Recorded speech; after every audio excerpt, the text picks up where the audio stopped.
Hoy empezamos en el norte de la India, cerca de la ciudad de Kushinagar, en algún momento del siglo V a.C. Un anciano, de unos 80 años, está tumbado entre dos árboles, de costado, apoyado en el brazo derecho. Ha comido algo en mal estado en su última comida. Sabe que se está muriendo. Alrededor de él, sus discípulos están destrozados. Llevan décadas siguiéndolo, escuchándolo, aprendiendo de él. No saben vivir sin él. Uno de los más cercanos, Ananda, se acerca llorando. Le pregunta, con la voz rota, qué van a hacer cuando él ya no esté. ¿Cómo van a seguir el camino sin su guía? ¿A quién van a obedecer? El anciano, que hoy conocemos como el Buda, le responde con una frase que, si la pensáis despacio, os debería resonar. Le dice: «Sed lámparas para vosotros mismos. Sed refugio para vosotros mismos. No busquéis refugio en nada externo». El fundador de una de las tradiciones espirituales más importantes del mundo, al morir, le dice a sus seguidores que no confíen en nadie, ni siquiera en él, que la única autoridad real está dentro de ellos, que si alguien, incluso un maestro, les dice algo que no pueden verificar con su propia experiencia, que lo descarten. No hay muchos fundadores de religiones que hayan dicho algo parecido, ni muchos credos que pregonen algo así. De hecho, casi todos, al morir, dejan un sustituto, un sucesor, una jerarquía, un libro. Buda dejó un método y también una advertencia. Usadlo vosotros mismos, comprobadlo vosotros mismos, y si no os funciona, abandonadlo. Esta escena es, para mí, el resumen de lo que vamos a explorar hoy. Porque el budismo es, de todas las tradiciones místicas que estamos recorriendo en esta serie, quizá la más extraña, la más difícil de encajar, la que más desafía nuestras categorías. La semana pasada os hablé de sufismo, de Rumi, del corazón que arde en el amor divino. Hoy vamos al otro extremo.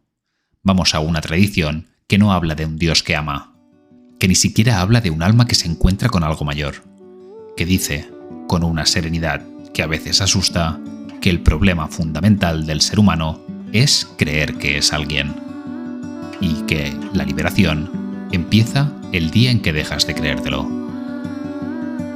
Yo, como siempre, soy Alex Tombosch. Bienvenidos a Objetivo Horizonte.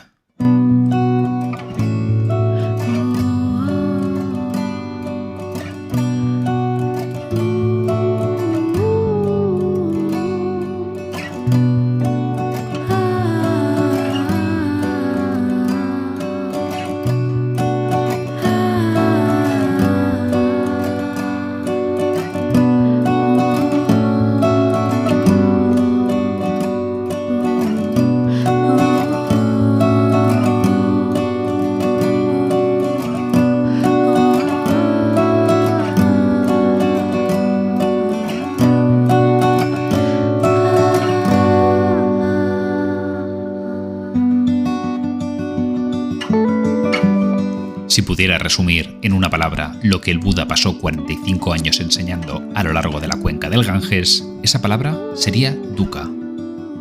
Dukkha se traduce habitualmente como sufrimiento, pero la traducción creo que es bastante pobre. La palabra, en Pali, tiene un significado mucho más amplio.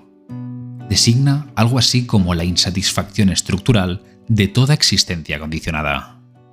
El chirrido de fondo que acompaña la vida, incluso cuando las cosas van bien. Esa sensación, difícil de nombrar, de que algo no acaba nunca de encajar, de que lo que tenemos no basta, de que lo que disfrutamos se escapa, de que lo que tememos siempre nos acecha. No es dolor físico, no es solo la tristeza. Dukkha incluye también la alegría que sabemos efímera, el amor que sabemos mortal, el éxito que sabemos que no va a durar mucho. Incluso el bienestar, cuando uno lo mira de frente, tiene un punto de dukkha. Porque está a punto de irse, porque hay que sostenerlo, porque nunca termina de ser suficiente. A partir de ahora, para entendernos, diremos simplemente sufrimiento. Buda no fue el primero en observar esto. Los sabios upanishádicos, que exploramos hace unas semanas, ya habían señalado la insuficiencia estructural del mundo fenoménico. Igual que los griegos, siglos después, hablarían de una condición trágica del ser humano. Lo que el Buda hizo fue algo más modesto, pero también más ambicioso. Formuló el diagnóstico con una precisión que nadie había usado antes, y le propuso un tratamiento. Lo hizo en su primer sermón, en un lugar llamado Sarnath, cerca de Varanasi, a sus 5 primeros discípulos. Lo que les dijo allí se ha transmitido durante 25 siglos, con el nombre de las 4 nobles verdades, y es el corazón de todo el budismo. Conviene decirlas despacio. La primera verdad es el diagnóstico. La vida, tal y como la vivimos normalmente, está atravesada por sufrimiento. No como un castigo, no como una maldición, como una condición estructural. No es un error corregible, es el estado por defecto. La segunda verdad es la causa. El sufrimiento tiene un origen, y ese origen se llama tanja. La palabra suele traducirse como deseo, pero es más preciso traducirla como sed. La sed que nunca se sacia, el querer más, querer distinto, querer otra cosa. Ese motor permanente que nos arrastra de una satisfacción a la siguiente, sin que ninguna nos baste. Mientras haya sed, habrá sufrimiento. Siempre. La tercera verdad es quizá la más difícil de aceptar. El sufrimiento puede cesar. La sed puede apagarse. No domesticarse, no gestionarse mejor, tampoco disimularse, apagarse. Si quitas la causa, desaparece el efecto. Y el estado que queda cuando la sed se ha apagado tiene un nombre, el nirvana, que significa, literalmente, extinguido o soplado, como una vela que se apaga. La cuarta verdad es el método. Hay un camino que lleva hasta aquí. Buda lo llamó el noble octuple sendero. 8 prácticas que incluyen una forma recta de entender, de hablar, de actuar, de ganarse la vida, de esforzarse, de atender y de concentrarse. No son mandamientos, son entrenamiento. Son ejercicios para una mente que quiere ver las cosas como son, en lugar de como le gustaría que fueran. Hasta aquí, el esquema podría parecer filosofía estoica, ¿verdad? Séneca o Marco Aurelio, 4 siglos más tarde, dirán cosas muy parecidas. Pero Buda iba un paso más allá. Un paso que, cuando lo entiendes, te cambia la forma de mirarte al espejo.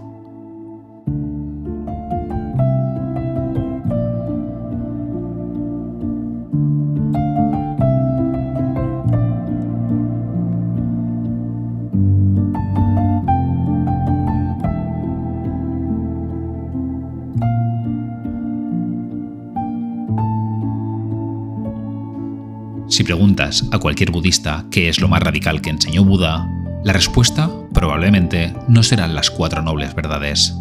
Serán 2 palabras que, al principio, parecen abstractas y al final resultan demoledoras. Anicca y anatta.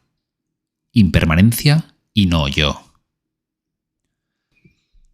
La impermanencia es la más fácil de aceptar, aunque nos cueste vivir con ella. Todo cambia. Todo lo que existe está, en este mismo instante, en proceso de dejar de ser lo que es. Las montañas se erosionan, las estrellas se apagan, las células de nuestro cuerpo se reemplazan. Las emociones que sentimos ahora no son las de hace 10 minutos. No hay nada estable en ningún lugar. La realidad es un flujo. Los Upanishads ya habían dicho algo parecido, pero proponían un refugio frente al flujo. Más allá del cambio, decían, hay algo permanente. Y ese algo se llama Atman, el yo verdadero, el núcleo inmutable de cada ser, idéntico al Brahman universal. Buda cogió ese refugio y lo hizo volar por los aires. Dijo, con toda la calma del mundo, que si observas honestamente tu propia experiencia, no encontrarás ningún Atman en ninguna parte. Ningún yo permanente, ninguna esencia, ningún núcleo. Lo que llamamos yo, dijo, es un proceso, no una cosa. Un flujo de fenómenos, interdependientes. Sensaciones, percepciones, pensamientos, intenciones, conciencia, que se suceden tan rápido y con tal continuidad que nos da la impresión de ser alguien. Pero si te paras a mirar, no encuentras a nadie mirando. Solo encuentras el mirar mismo. Esta es la doctrina del anatta. Literalmente, no yo. Y es, sin exageración, una de las ideas más radicales que un ser humano ha formulado jamás. Buda no estaba proponiendo una nueva filosofía. Estaba haciendo un diagnóstico. Porque si no hay yo, lo que tú llamas yo es una construcción mental, sin sustancia real. Por lo que todo el sufrimiento que generamos defendiendo a ese yo, exaltándolo y protegiéndolo, está construido sobre una ilusión. La causa profunda del sufrimiento, de la sed, es avidya, la ignorancia fundamental, que cree que hay alguien que necesita saciarse. Desmonta esa creencia, dijo Buda, y la sed se disuelve sola. Porque no había nadie sediento realmente. Pensad en lo que esto implica. Todas las demás tradiciones místicas que hemos explorado en esta serie parten de la existencia de un yo que busca algo.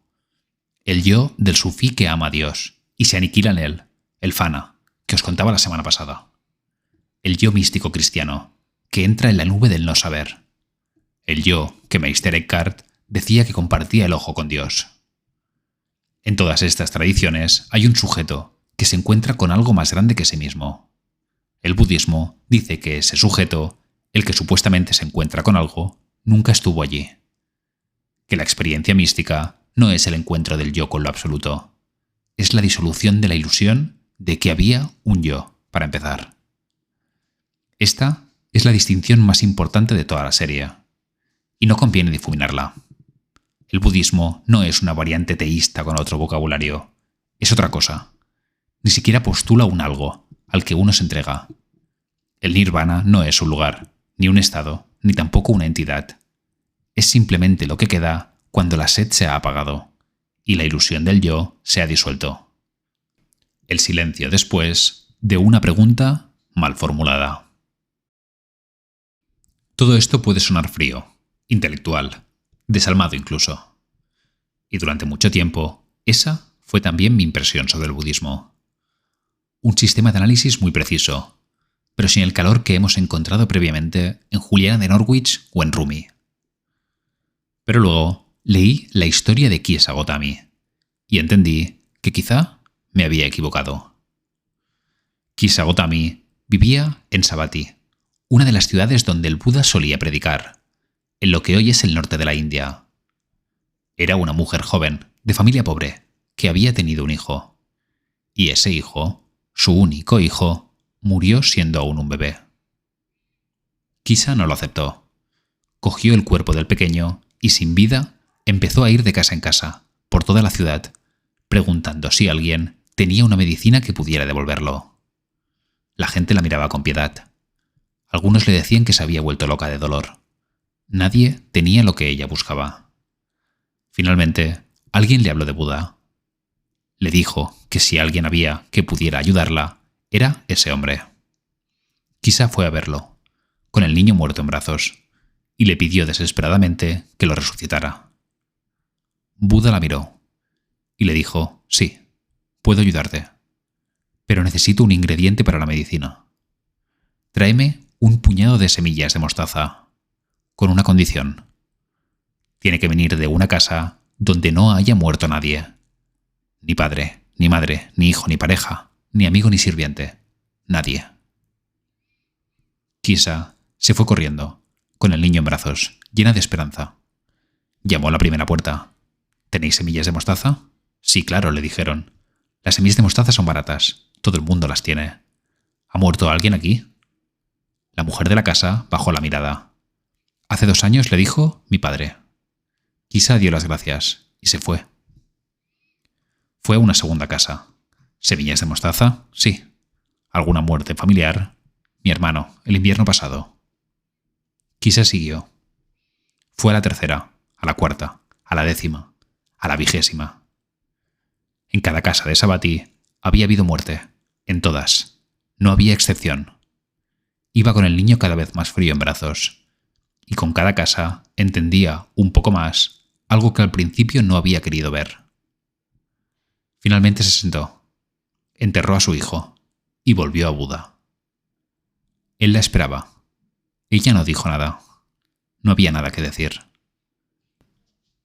Había aprendido lo que Buda no podía enseñarle con palabras, que la muerte no le había pasado solo a ella, que era, literalmente, lo único que tenemos todos en común, que no había una sola casa en el mundo donde no hubiera entrado.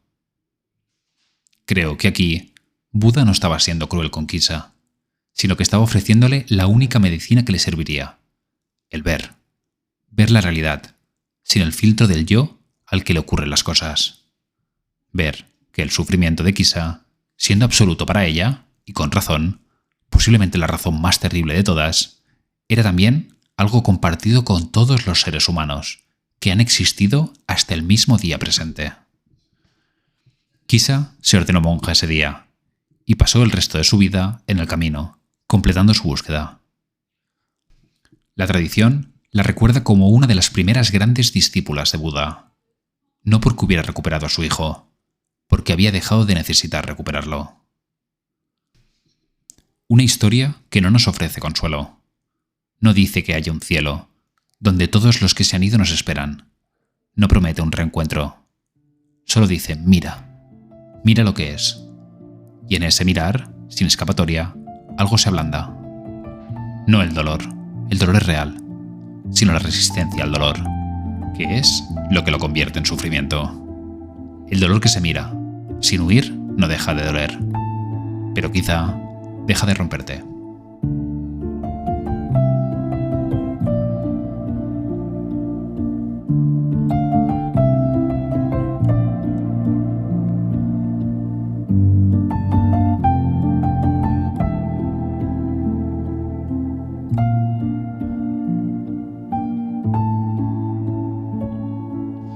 Buda murió en el 483 a.C., aunque algunos historiadores rebajan la fecha un siglo, pero poco importa.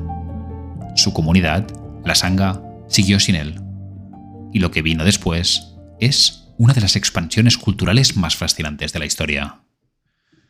Durante los primeros siglos, el budismo fue una tradición india, entre otras, con centros monásticos importantes, pero sin el peso político del brahmanismo.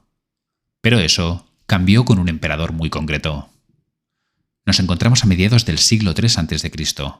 Ashoka, el tercer monarca de la dinastía Maurya, unificó por primera vez buena parte del subcontinente indio, mediante la guerra. La batalla de Kalinga, la última que le dio la victoria, tuvo como resultado cientos de miles de muertos. Según cuenta la tradición, Ashoka recorrió el campo de batalla al día siguiente y, siendo consciente de la barbaridad de la guerra, del terrible daño causado, se derrumbó. Abandonó la lucha para siempre, se convirtió al budismo y dedicó el resto de su reinado a promover el Dharma, la no violencia, el respeto por todos los seres vivos, la tolerancia religiosa. Hizo esculpir decretos en pilares de piedra por todo su imperio. Envió misioneros budistas a Sri Lanka, a Asia Central, incluso al mundo helenístico. Fue, muy posiblemente, el primer gobernante en la historia que intentó que un imperio se rigiera por principios éticos explícitos. Desde entonces, el budismo se expandió en 3 grandes direcciones, y en cada una tomó un color distinto. Hacia el sur, hacia Sri Lanka, Birmania, Tailandia, Camboya, Laos, se consolidó el budismo Theravada. Se trata de la rama más conservadora, la que más fielmente se ciñe a los textos en Pali atribuidos al Buda histórico. Esta tradición se centra sobre todo en el ideal del Arhat, el monje que alcanza la liberación con su propio esfuerzo. Los monasterios con paredes blancas y monjes con túnicas naranja, que todos tenemos en la cabeza cuando pensamos en el sudeste asiático, son herederos de esta tradición. Hacia el norte, en China, Corea, Vietnam y Japón, se desarrolló el Mahayana. En esta tradición se introduce la figura del Bodhisattva, alguien que, habiendo alcanzado la liberación, renuncia a entrar en el nirvana, hasta que todos los demás seres sintientes también se liberen. Es una tradición que trajo un punto de inflexión importante en la ética del budismo, ya que, según esta rama, la liberación deja de ser algo individual, para convertirse en un compromiso con todos. De esta tradición surgió Nagarjuna, un filósofo indio del siglo II, quien desarrolló una de las doctrinas más importantes del pensamiento budista. Una doctrina que llamó Sunyata y que se suele traducir como vacuidad o vacío. Nagarjuna sostenía que nada existe por sí mismo, de manera independiente, que todo lo que existe depende de otras cosas para existir, y si lo examinas a fondo, no encuentras en ello ninguna sustancia propia. Por lo que no solo el yo está vacío, todo lo está. La mesa, las montañas, las estrellas. Pero ojo, no significa inexistentes, significa vacíos de existencia independiente. Esto lo podemos ligar con el pod sobre el misticismo cristiano. El autor de La nube del no saber proponía algo parecido, que para conocer lo último había que entrar en una oscuridad donde no se ve nada, renunciar a agarrarse a ninguna imagen, dejar disolverse en un vacío que no es ausencia. Nagarjuna lo había formulado 1000 años antes, en sánscrito, y de nuevo, sin conocer el cristianismo, sin ninguna conexión con ninguna de las otras tradiciones místicas del mundo.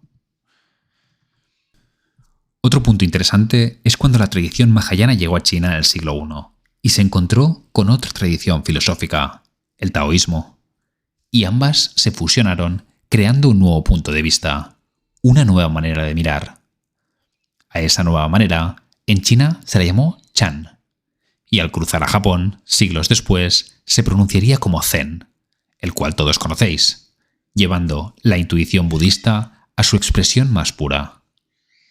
Sin imágenes, sin teoría, sin templos, solo zazen. Sentarse en silencio, cara a una pared, sin esperar nada. Entender la liberación como presencia pura en el instante presente. Lo único que existe, sin pensamientos, ni tampoco conceptos. Pero hay más. Hacia el norte del Himalaya, en Tíbet, Mongolia y también en partes de Siberia, se desarrolló el Vajrayana, una mezcla de la tradición mahayana con prácticas tántricas de origen indio, que creó una tradición muy rica en rituales, visualizaciones, mandalas y mantras. Es la tradición que sigue el Dalai Lama, la de los monasterios del techo del mundo, la de los lamas que los occidentales hemos conocido sobre todo desde la ocupación china del Tíbet en 1950. Theravada, Mahayana y Vajrayana. 3 ramas, 3 colores y una misma pregunta. Pero como toda tradición humana, el budismo también tiene sus sombras. Y igual que las semanas pasadas hablamos del cristianismo y del islam, también conviene nombrarlas, para no caer en la idealización fácil que tantas veces se aplica a las tradiciones orientales desde Occidente. Y la primera tiene que ver con las mujeres. El Buda, según los textos Pali, admitió monjas en la Sangha, pero con resistencia documentada, y solo tras la insistencia de Ananda, su discípulo más cercano. Cuando finalmente cedió, lo hizo bajo unas reglas llamadas Garudamas, 8 normas que subordinan a cualquier monja, por anciana y experimentada que sea, al monje más joven, reciente y poco experimentado. La tradición incluso les atribuye la profecía de que admitir mujeres acortaría la vida del Dharma a la mitad. Es probable que muchos de estos pasajes sean añadidos posteriores de comunidades monásticas que querían forzar la jerarquía masculina. Pero ahí están, en el canon, y han pesado durante 25 siglos. Las monjas budistas, plenamente ordenadas, casi desaparecen en la tradición Theravada durante 1000 años, y solo en las últimas décadas se está restaurando esta ordenación, aunque con resistencias internas que siguen siendo importantes. Algo que desde una tradición que enseña a mirar más allá de la forma, al vacío, al ser sin más definición que el verbo, me parece un poco contradictorio. La segunda sombra de la que quiero hablaros es, si puede llamarse así, toca el corazón mismo del proyecto budista. Es una crítica que se le ha hecho desde dentro, y también desde fuera, durante toda su historia. ¿Qué pasa con el mundo mientras el individuo se libera? El budismo temprano, especialmente en su forma Theravada, propone un camino que requiere renuncia. Dejar la casa, dejar la familia, dejar el trabajo, dejar la posición social. El ideal es el arhat, el monje que alcanza la liberación por su propio esfuerzo, en su propia vida, idealmente apartado del mundo. Si te tomas esto en serio, si te lo llegas a plantear, incluso para tu propia búsqueda, surge enseguida la pregunta: ¿qué pasa con el resto? ¿Y los campesinos que mantienen al monasterio con sus donaciones? ¿Y los enfermos que no pueden meditar? ¿Y las injusticias de un mundo que producen el sufrimiento de millones de personas? Es una crítica que el propio budismo ha sentido desde dentro. De hecho, una de las razones del surgimiento de Mahayana, varios siglos después, fue precisamente esta. El bodhisattva nace como respuesta. Alguien que renuncia a entrar en el nirvana hasta que todos los seres se liberen. La compasión deja de ser una virtud individual y se convierte en un compromiso universal. Pero incluso así, el budismo, como tradición, ha tendido más a transformar la relación interior con el sufrimiento que a transformar las condiciones materiales que lo producen. No estoy diciendo que esto sea un fallo. Cada tradición elige dónde poner su énfasis, y el budismo eligió mirar muy adentro. Lo que digo es que, si lo que queréis es justicia social, reforma de las estructuras, cambio del mundo en términos materiales, el budismo clásico probablemente no es tu tradición. Te dará herramientas extraordinarias para no romperte cuando el mundo te golpea, pero te dirá poco sobre cómo evitar que el mundo siga golpeando. Esa tensión entre liberar a un individuo de su sufrimiento y reducir el sufrimiento colectivo es para mí la sombra estructural del budismo. Y creo que todo buscador ha de ser riguroso en todo lo que trata de comprender. También hay otro punto que nos toca más de cerca a los occidentales. En las últimas 3 décadas, buena parte del budismo ha sido importado a Occidente, bajo la etiqueta de mindfulness, y convertido en una técnica de mejora del rendimiento. Aplicaciones de meditación con notificaciones, cursos corporativos para reducir el estrés de los empleados y aumentar su productividad, libros que prometen 5 minutos al día para ser más felices, más tranquilos y más eficientes. Creo que está bien recordar que nada de esto es budismo.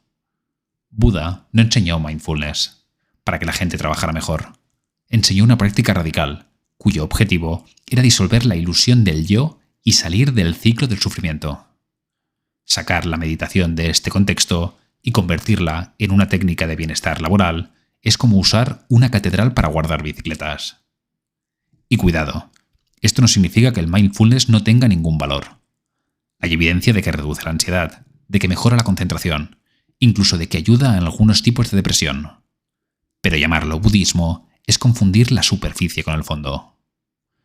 Entre el monje zen, que se sienta en zazen 8 horas al día, preguntándose quién está sentado, y el ejecutivo que usa una app de meditación entre reuniones para no perder la concentración, hay una distancia que no se puede ignorar. Uno está intentando disolver al que cree ser. El otro está intentando ser más eficazmente quien es. Son proyectos y 2 miradas opuestas. De nuevo, lo digo sin desprecio, pero sí con la firme convicción de que las tradiciones merecen ser entendidas en sus propios términos. Si las adaptamos y transformamos, entonces son otra cosa, y conviene no confundirlas.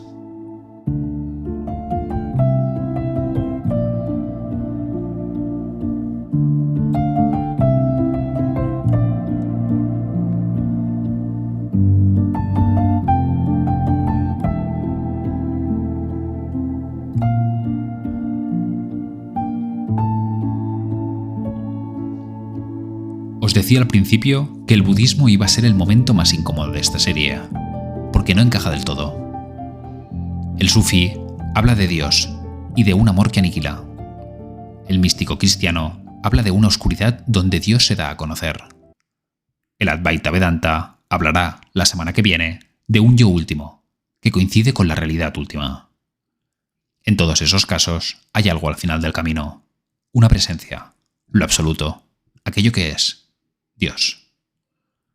El budismo se aparta un poco de todo esto. Dice que al final del camino lo único que queda es la desaparición de una ilusión.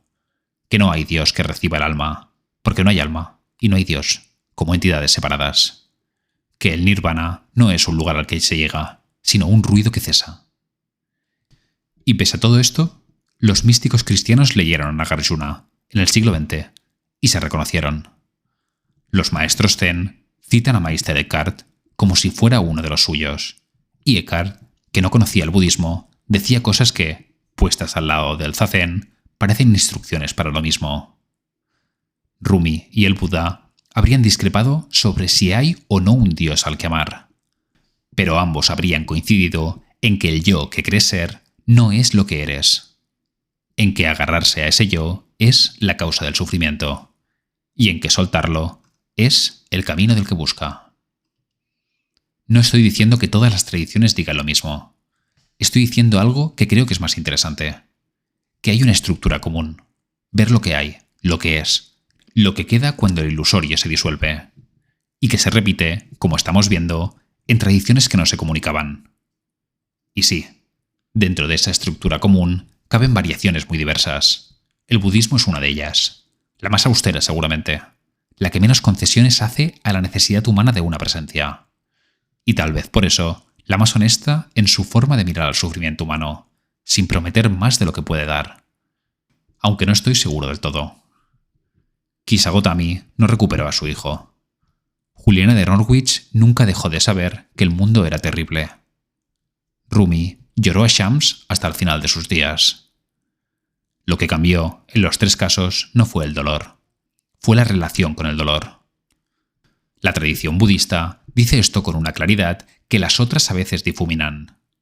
No viene nadie a salvarte, pero se puede aprender a dejar de necesitar que venga alguien. Y eso, también, es una forma de libertad. El próximo pod cerrará esta serie. Volveremos a la India, al lugar donde empezó todo este tejido de preguntas. Iremos a la tradición que, en cierto modo, dice lo contrario de lo que acabamos de explorar. El budismo afirma que no hay yo.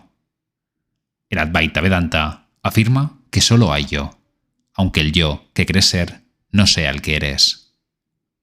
La dejo para la última porque es la que más me resuena, en la que más verdad encuentro. Las dos tradiciones nacieron en el mismo subcontinente. Hablaban de las mismas lenguas, discutieron entre sí durante siglos.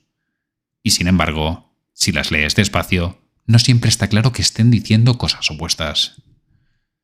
A veces parece que están diciendo lo mismo, con dos gramáticas incompatibles. Es el último paso de esta puerta, que tiene 1000 nombres, y que lleva a lo único que no puede ser nombrado. Hasta aquí el pod de hoy. Si os ha gustado, suscribiros al canal de Spotify o a la plataforma que uséis para escuchar el podcast. Si lo compartís con alguien a quien también le pueda interesar, es la mejor forma que tenéis de apoyar este contenido. Un abrazo a todos y hasta la semana que viene.